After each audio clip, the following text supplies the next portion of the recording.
The morning sun cast long shadows across the hospital corridors as William walked with measured steps toward the children's ward. His royal training had prepared him for many things, but nothing could have readied him for what awaited behind those sterile doors. Kate walked beside him, her hands clasped tightly, both of them knowing this visit would be different from all the others. The hospital staff had briefed them about 8-year-old Emma, a girl who had been battling a rare form of cancer for 2 years. Her parents had made a simple request through the charity foundation. Could the Duke and Duchess visit their daughter who had always dreamed of meeting a real princess? What the staff hadn't mentioned was Emma's condition had taken a severe turn just days before. As they approached Emma's room, William noticed Kate's breathing had become shallow. Through the small window, they could see a tiny figure surrounded by machines, her bald head barely visible above the colorful blankets her mother had brought from home. The child's eyes were closed, and for a moment both William and Kate wondered if they had arrived too late. Emma's mother, Sarah, met them at the door with tears already streaming down her face. She explained in whispered words that Emma had been asking about the visit every day, even when she was too weak to sit up. The doctors had said it might be her last chance to see anyone from outside the family. Sarah's husband stood in the corner, his strong frame shaking as he watched his daughter fight a battle no child should face. When Emma's eyes fluttered open and she saw Kate standing beside her bed, the transformation was immediate. Despite her weakness, her face lit up with a smile that seemed to fill the entire room. She whispered something that made Kate lean closer, and what Emma said next would change everything about this royal visit. Emma told Kate she had been practicing her curtsy for weeks, even though she couldn't get out of bed. She had made her mother help her choose the prettiest nightgown she owned because she wanted to look proper for a real duchess. But what broke Kate's heart was when Emma apologized for not being able to stand up to greet her properly, as if somehow her illness was a personal failure in royal etiquette. Kate felt something crack inside her chest, something that had nothing to do with protocol or public image. This little girl fighting for her life was worried about disappointing them with her manners. Without thinking, Kate reached out and took Emma's small hand in hers, feeling how fragile and cold it was despite the warm room. William watched as his wife's composure began to shift.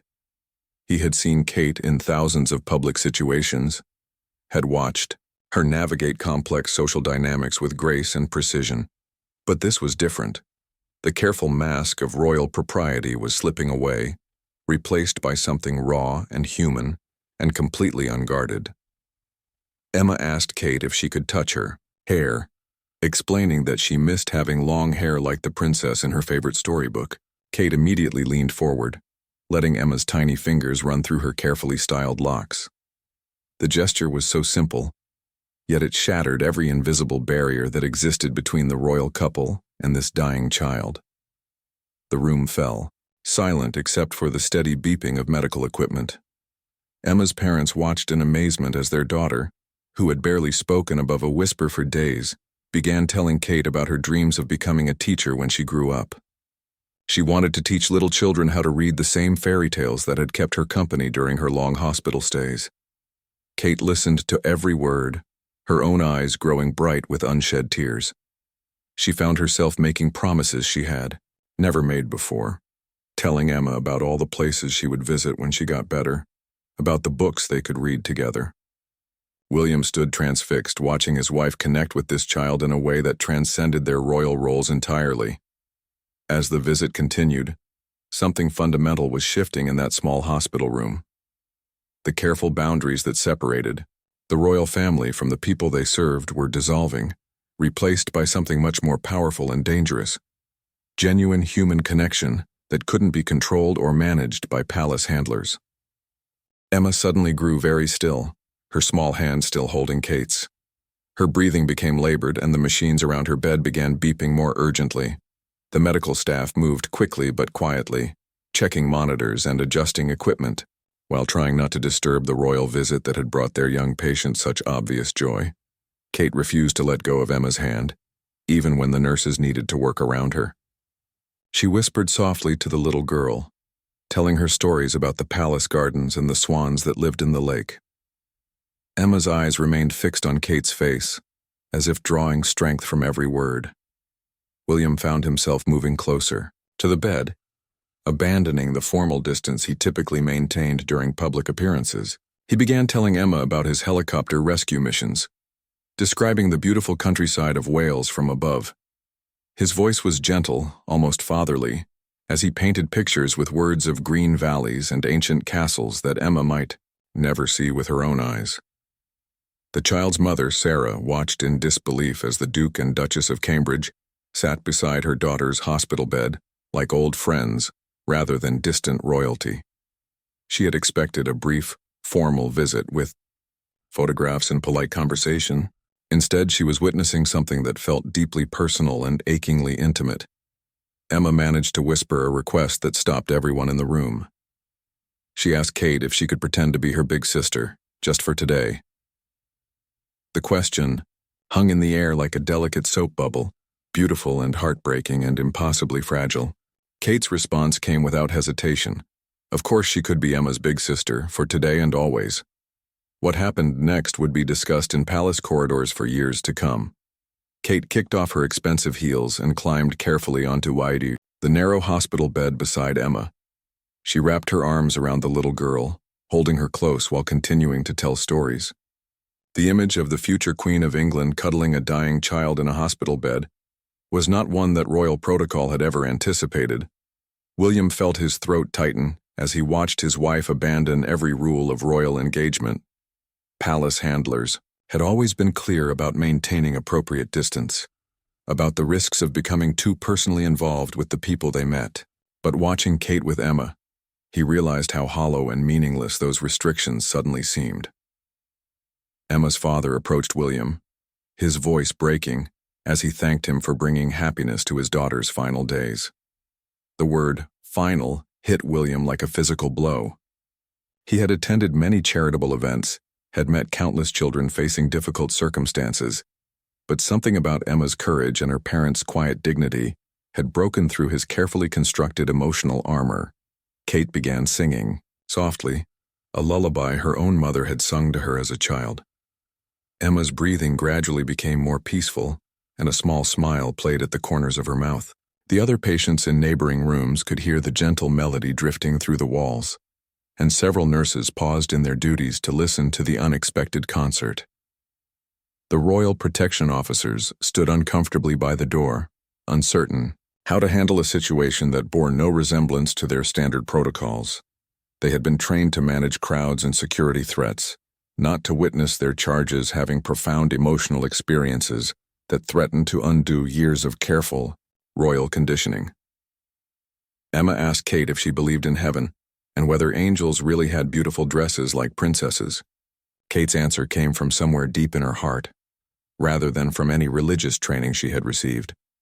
She told Emma that heaven was surely filled with the most beautiful dresses anyone could imagine, and that all the angels would be jealous of Emma's kind heart and brave spirit.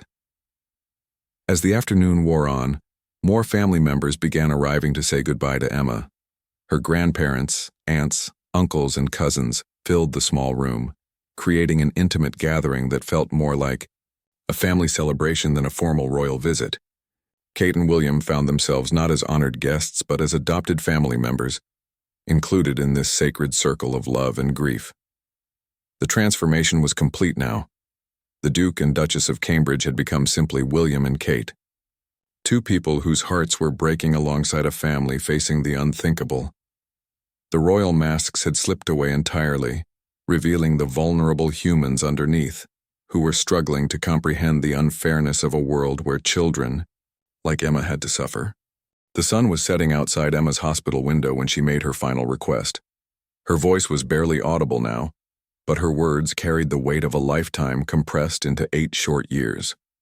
She asked Kate to promise that she would remember her, not as the sick girl in the hospital, but as someone who had dreams and hopes and loved fairy tales more than anything in the world.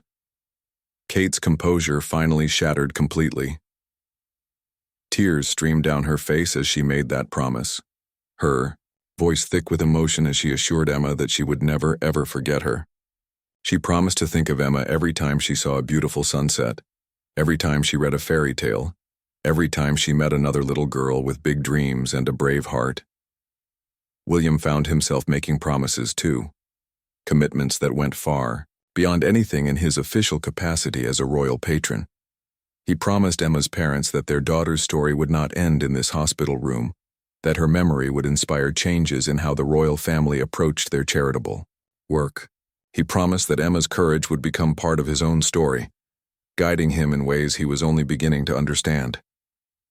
Emma's grandmother, a woman who had raised 7 children of her own, approached Kate with trembling hands. She pressed a small handmade bracelet into Kate's palm, something Emma had been working on during her better days, intended as a gift for the princess she hoped to meet. The bracelet was made of colorful beads and had taken Emma weeks to complete, each bead chosen carefully to represent something beautiful she wanted to share. The head nurse, a veteran of 30 years who had seen countless families face similar heartbreak, later said she had never witnessed anything like what unfolded that evening. The royal couple had not just visited a patient. They had become part of Emma's extended family, sharing in both the joy of connection and the profound sorrow of impending loss. As Emma's condition grew more critical, Kate refused to leave her side. William called the palace to cancel their evening engagements, a decision that would send shockwaves through the carefully planned royal schedule. Private secretaries scrambled to make excuses and reschedule appearances, but William was unmoved. Some things, he told his staff, were more important than maintaining schedules. Emma's breathing became increasingly shallow as the night deepened. Her parents took turns holding her other hand while Kate maintained her gentle vigil, continuing to whisper stories and promises into the little girl's ear. William sat quietly in the corner, his own eyes red with tears he no longer tried to hide from the protection officers or medical staff. The little girl stirred one last time around midnight, her eyes opening to focus on Kate's face. She smiled with tremendous effort and whispered 2 words that would haunt Kate forever. "Thank you." Then she asked Kate to take care of her parents, to make sure they remembered to smile sometimes even after she was gone. Kate nodded through her tears, promising Emma that she would visit her parents, that she would make sure they knew how proud they should be of their incredible daughter. She promised to plant a garden in Emma's memory at one of the royal residences, filled with all the flowers Emma had mentioned loving during their conversations. Emma's passing came peacefully just after 2 a.m., with Kate still holding her hand, and her parents surrounding the bed with whispered words of love.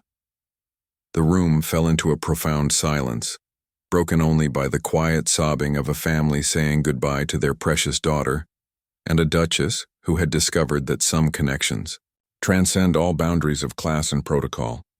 In that moment, something irreversible had occurred. The royal couple who had entered the hospital that morning were not the same people who now stood in a grief-stricken family's embrace.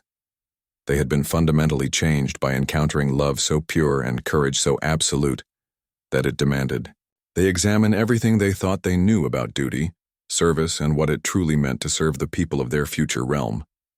Kate carefully placed Emma's handmade bracelet around her own wrist, knowing she would never remove it. William put his arm around his wife's shoulders, both of them understanding without words that this night had altered the course of their lives in ways they were only beginning to comprehend. The drive back to Kensington Palace occurred in complete silence. Kate stared out the window at the empty London streets, Emma's bracelet catching the occasional streetlight on her wrist. William's hands gripped the steering wheel tighter than necessary, his mind racing with thoughts he couldn't yet organize into coherent sentences. Neither of them trusted themselves to speak without breaking down entirely. When they finally arrived home, their staff immediately sensed something had changed. Kate walked past the waiting ladies in waiting without acknowledgement, heading straight to her private chambers.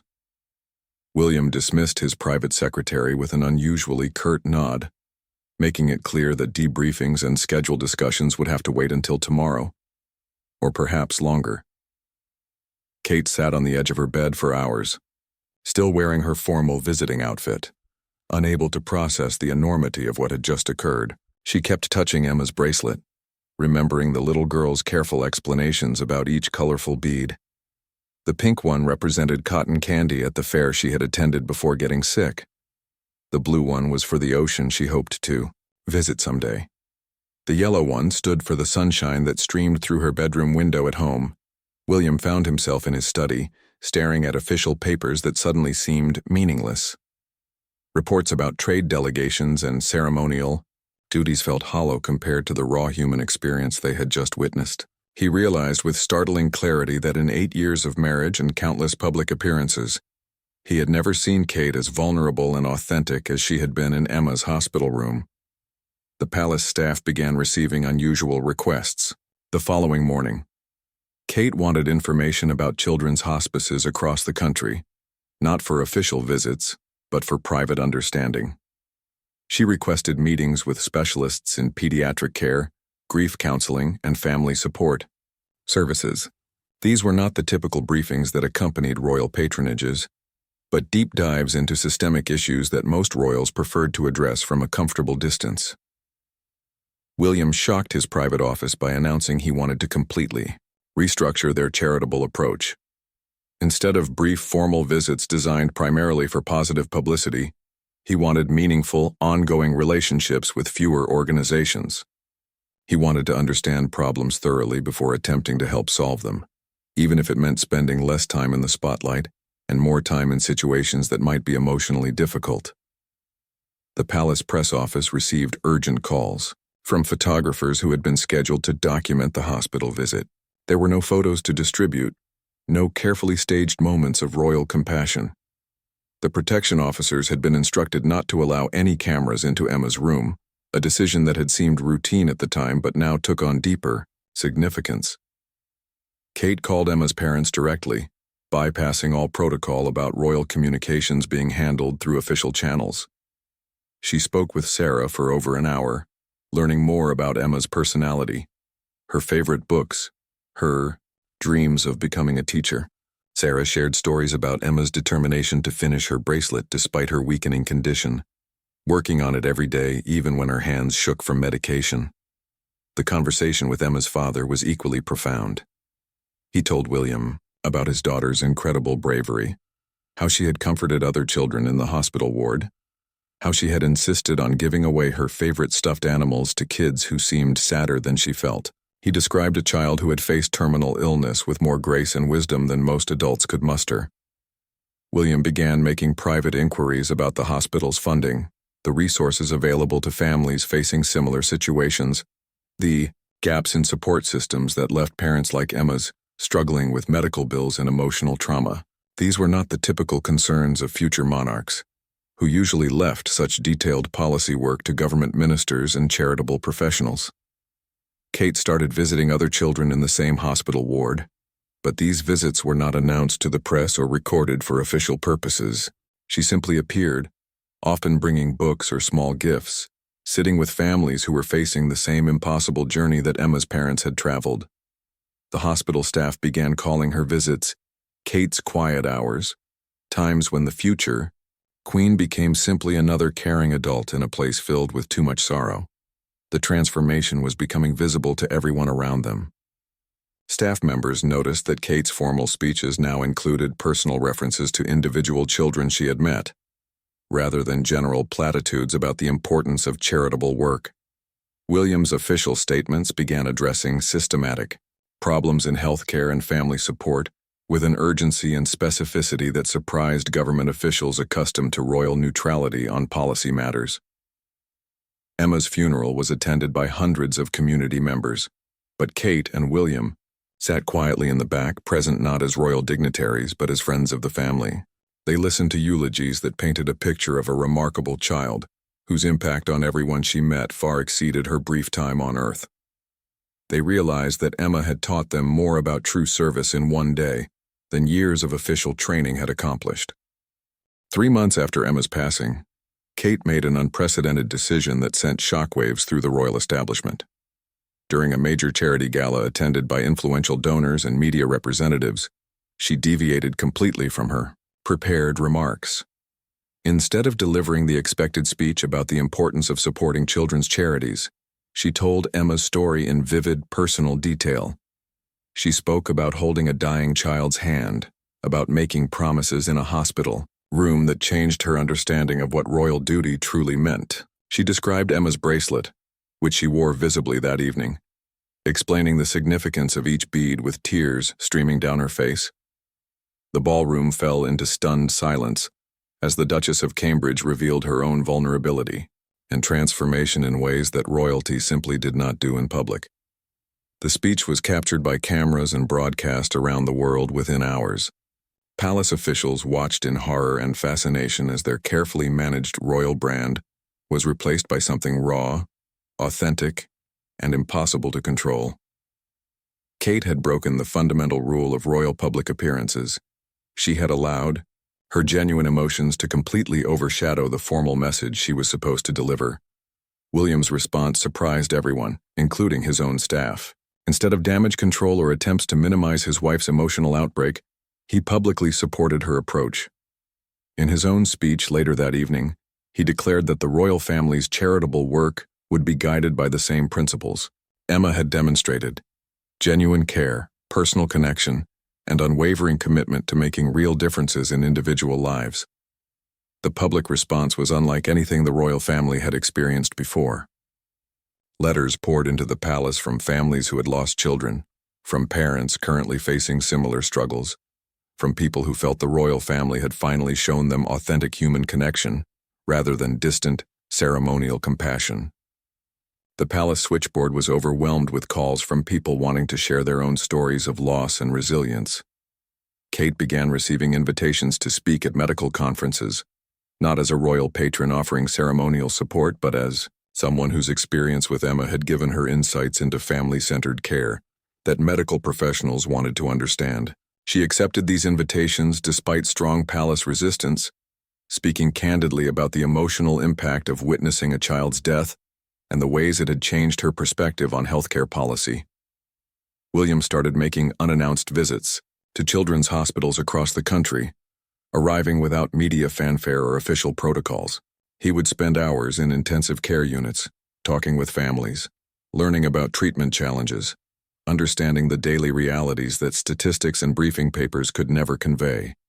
His protection officers struggled to adapt to a working style that prioritized genuine engagement over security convenience. The couple's relationship with their own children deepened in unexpected ways. They found themselves having conversations about life, death, and meaning that most parents avoid until their children are much older. They spoke honestly about Emma, about the children they were meeting in hospitals, about the responsibility they felt to use their privilege in service of families facing unimaginable challenges.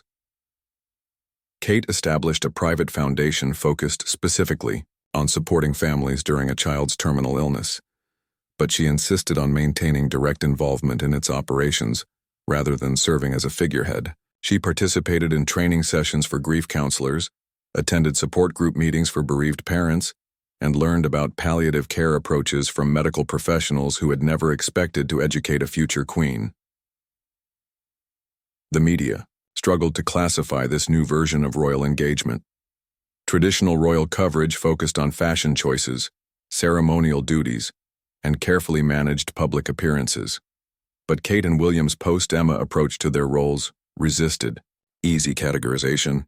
They were operating in territory that previous generations of royalty had deliberately avoided: the messy, emotional, unpredictable realm of genuine human connection. Palace advisors found themselves managing a royal couple who refused to maintain the emotional distance that had traditionally protected the monarchy from criticism and controversy. Kate's willingness to cry in public, to speak about personal transformation, to admit that her privileged position had previously shielded her from understanding real suffering, created new challenges for staff accustomed to managing more predictable public figures. The transformation extended to their official residences as well. Kate had kept her promise to Emma by creating a memorial garden, but it became more than a simple remembrance space. Families dealing with childhood illness were regularly invited to visit, to find peaceful moments away from hospital rooms and medical appointments. The garden became a place where the boundaries between the royal family and the people they served continued to dissolve. William began using his military connections to develop new approaches to supporting families during medical crises, drawing on disaster response techniques to create rapid support networks for parents facing childhood terminal diagnoses. His background in emergency services, combined with his new understanding of family trauma, resulted in innovative programs that medical social workers had never seen implemented at such a comprehensive level. 2 years after Emma's death, Kate and William faced their first major constitutional challenge related to their transformed approach to royal duties. The government expressed concern about their increasingly political statements regarding healthcare funding and social support systems. Traditional royal neutrality was being tested by their refusal to remain silent about systematic problems they had witnessed firsthand through their work with grieving families. Kate's response was characteristically direct. During a televised interview marking the second anniversary of Emma's passing, she stated that remaining neutral in the face of preventable suffering was itself a political choice. She argued that the royal family's historical distance from social problems had made them irrelevant to the daily lives of ordinary people, and that Emma had taught her the cost of that irrelevance. The interview sparked a constitutional debate that reached the highest levels of government. Some officials argued that Kate's approach threatened the careful balance that allowed the monarchy to survive in a democratic society. Others contended that her authenticity and genuine commitment to social issues were precisely what the monarchy needed to remain relevant in the modern world. William found himself defending not just his wife's approach, but his own transformation as well. He spoke publicly about the loneliness of traditional royal life, the way formal protocols had prevented him from forming meaningful connections with the people he was supposed to serve. He credited Emma with teaching him that true leadership required the courage to be vulnerable, to admit when systems weren't working, and to prioritize human connection over institutional preservation. The palace staff underwent their own evolution during this period. Long-term employees found themselves working for royals who insisted on direct communication with families they had met, who wanted detailed briefings about policy implications of their charitable work, who refused to participate in events that felt ceremonial rather than substantive. Some staff members struggled with the changes, while others discovered renewed purpose in their work. Emma's parents became unlikely advisors to the royal couple, consulted regularly about programs and initiatives designed to support families in similar situations. Sarah, Emma's mother, joined the board of Kate's foundation, bringing the perspective of lived experience to discussions that had previously been dominated by professional expertise and royal tradition. The international response to the royal couple's transformation brought unexpected diplomatic complications. Other royal families and heads of state struggled to understand how to interact with monarchs who prioritized emotional authenticity over diplomatic formality. State visits became more complex when Kate insisted on including visits to children's hospitals and meetings with bereaved families alongside traditional ceremonial obligations. Kate's memoir, published 3 years after Emma's death, became a bestseller that fundamentally changed public perceptions of royal life. Her honest account of the night Emma died, her description of the personal cost of genuine service, and her analysis of how privilege had previously shielded her from understanding real suffering, created a new template for royal transparency that other monarchies studied and sometimes attempted to emulate.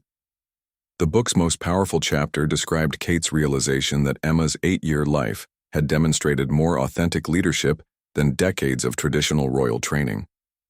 She wrote about learning that true service required the willingness to be changed by the people you aim to serve, rather than maintaining distance to preserve authority and mystique. William's own journey culminated in a speech to Parliament where he argued for a new understanding of constitutional monarchy, one based on genuine service rather than ceremonial function, on earned respect rather than inherited deference, on demonstrated commitment to social justice rather than political neutrality that often served to protect existing inequalities. The speech was controversial, with some members of Parliament arguing that William had exceeded his constitutional role, while others praised his courage in addressing problems that elected officials had failed to solve. The debate continued for months, ultimately resulting in new guidelines for royal involvement in social issues that gave the monarchy more freedom to advocate for vulnerable populations. Emma's legacy extended far beyond the royal family's transformation. The hospital where she had died implemented new protocols for family-centered end-of-life care, inspired by their observations of Kate's instinctive responses to Emma's needs. Medical schools began including training modules on supporting families through terminal pediatric diagnoses, using Emma's story as a case study in the importance of treating patients as complete human beings rather than medical problems to be solved. 10 years after that defining night in the hospital, Kate still wore Emma's bracelet daily. She had never removed it, and it had become a symbol recognized around the world of the transformative power of genuine human connection. The little girl who had worried about disappointing a duchess with imperfect manners had instead taught the future Queen of England that the greatest service comes from the courage to let your heart break open in the presence of another's suffering. The royal couple's children grew up understanding that their privilege carried the obligation to use their advantages in service of those facing challenges they would never experience themselves. They learned Emma's story as a foundational lesson in leadership, understanding that true authority comes from the willingness to be changed by the people you encounter, rather than maintaining distance to preserve power. The monarchy that emerged from this transformation bore little resemblance to the institution Kate and William had inherited. It was messier, more controversial, and far more emotionally demanding than traditional royal life. But it was also more relevant, more trusted, and more capable of inspiring genuine social change than any previous generation had achieved. Emma's brief life had created a legacy that extended far beyond anything her 8 years should have been able to accomplish, proving that the most profound influences often come from the most unexpected sources.